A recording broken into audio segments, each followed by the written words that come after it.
My name's Corey May, and I'm the lead writer on AC3. And so what that essentially means is that I am responsible for writing the entire story and script for the main path in the game. And then I work with a team of writers that work on all of the other stuff, whether it's side missions or Animus database entries or incidental dialogue that you hear in the street. And we're a team of 5 people, and they're all amazing. And it's a fantastic, fantastic job.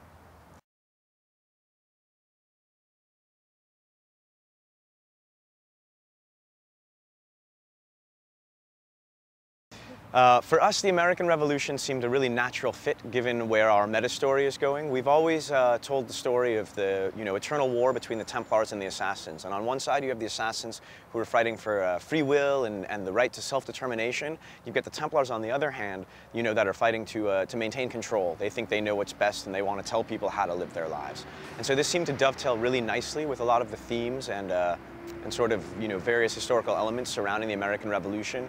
You had a group of patriots in the United States who felt that they were being oppressed, that their futures were being determined and controlled by people who were very far away, who didn't have their best interests at heart. And so this sort of symmetry between thematics and ideas just made it a really perfect fit for us. And so that's a big reason why we chose it. The other thing to keep in mind is that most Assassin's Creed games are based on pivotal moments in history. And American Revolution is definitely a very pivotal moment.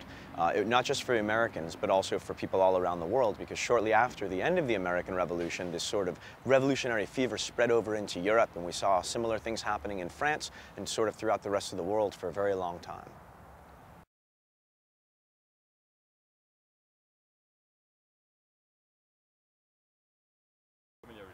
So we always have to balance, right, between a game that's fun and has, great pacing and really interesting and exciting characters, and then balance that against the idea of historical accuracy and fidelity to the events and the, way in which they occurred. And so there's constant back and forth. A lot of, different things determine how accurate we're going to be when we make these decisions. But I think for us, fun always comes first. So if there's ever going to be a technical issue, or if it's somehow going to make the game a little bit less fun, then we'll either tweak history a little bit, or we'll leave things out a little bit in order to ensure that the player continues to have an uninterrupted, well-paced and fun experience. For us though, historical accuracy is obviously very important. We consider it a defining feature of the franchise. So as much as possible we strive to be accurate. You'll find in the game, for example, that the historical enemies that you do encounter, that you do assassinate, they die when and where they were supposed to in ways that are very similar to the way they died in reality. Obviously history books aren't filled with stories of how all of these people were taken down by assassins, so we have to do this very delicate balancing act between allowing the player to have agency and be responsible for, taking out the Templars, and also remaining as true as we can to history. So it's definitely a balancing act. We don't pretend to be a historical simulation or a documentary. I think more than anything, we want people to be inspired by the games, to go out there on their own and actually learn about history in books and all that kind of stuff. So,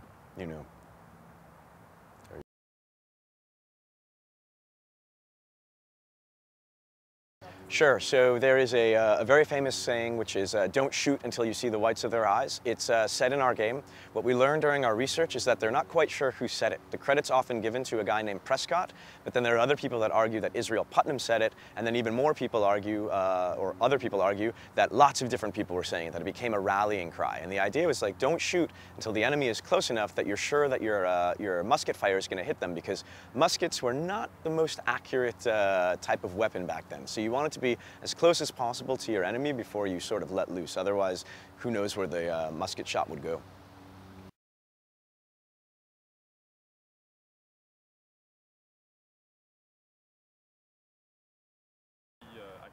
So there are definitely a lot of challenges when you try and do a historically accurate game. A lot of constraints, which I actually find really nice. I like having these sort of these walls, these signposts, these guides to doing it. So at the same time, you want to be as respectful as possible to the memory of a lot of these individuals, since they were real people, and oftentimes they're very important to a lot of people out there.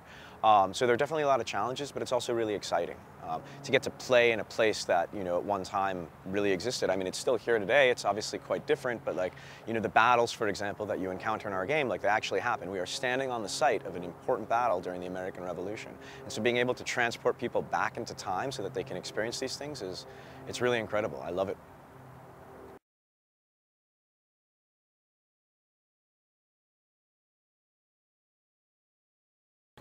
So we did. We came down to Boston for several days at the beginning of pre-production, and we took part. We watched a bunch of battle reenactments. We were there for the battles of Lexington and Concord, actually.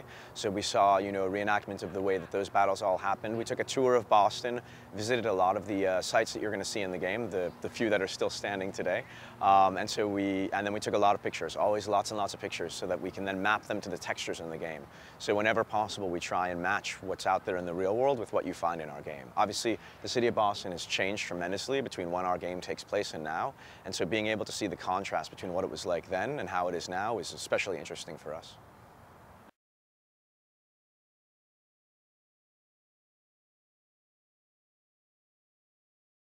Sure. So today we're actually standing, I'm coming to you live, or sort of live, from Bunker Hill, which is a location of a crucial battle during the American Revolution known as the Battle of Bunker Hill.